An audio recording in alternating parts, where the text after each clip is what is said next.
dutangiye urugendo tubona ko rudakomeye, ariko uko rwenda gusohora rurushaho gukomera. Tugeze mu nyanja mo hagati umuraba urakomera, dukeneye ubufasha mu gihe gito gisigaye. Dore bamwe muri twe barasubira inyuma, abarindwa nabo basubira inyuma, barareba bakibaza bati niki kindi twaramira ko n'urupfu ruza kutugeraho. Dore bamwe muri twe barasubira inyuma, abarindwa nabo basubira inyuma, barareba bakibaza bati niki kindi twaramira ko n'urupfu ruza kutugeraho.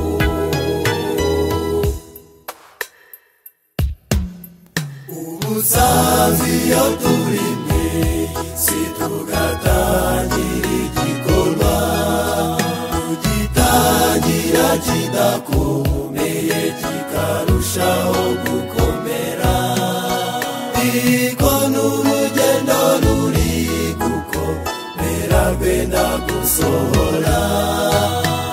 Imana tube hafi twe gusubira inyuma.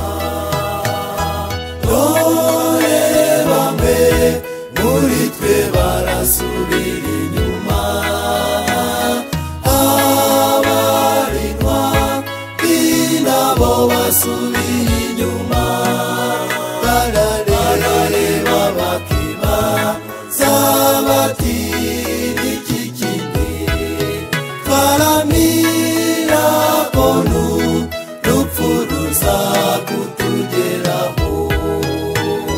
Dore bamwe muri twe barasubira inyuma,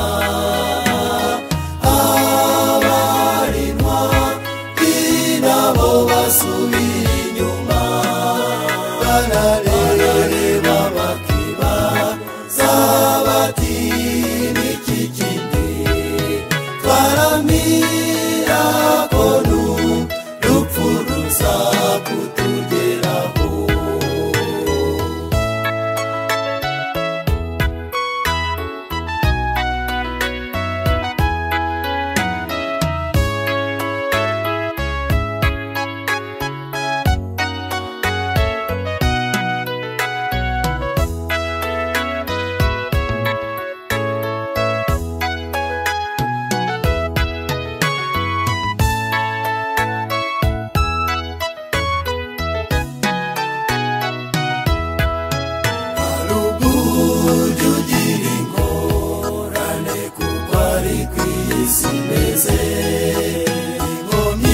Zikakubuza gukomeza inzira ijya mu ijuru, wihanganira ibikurusha twaranira gusohora, kuko uzazanaza tinda Yesu agiye kugaruka.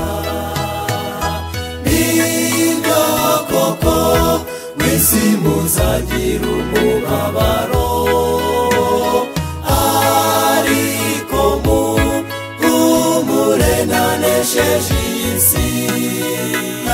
Barihanganira ibibagerageza, kuko bazabona Yesu abibagize imiruho.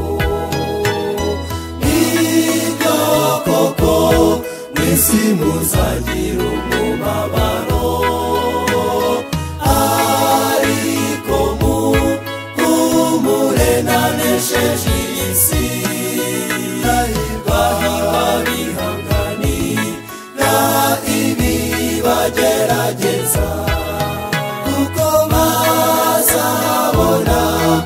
Yesu abibagize imiruho bazabona Yesu abibagize imiruho.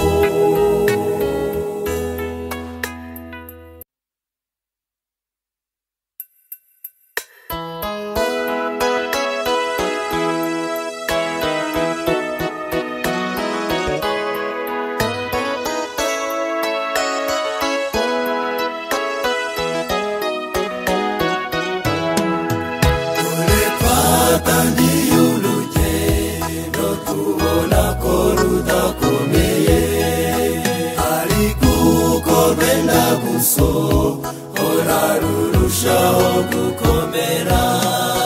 Tugeze mu nyanja mo hagati umuraba urakomera, dukeneye ubufasha mu gihe gito.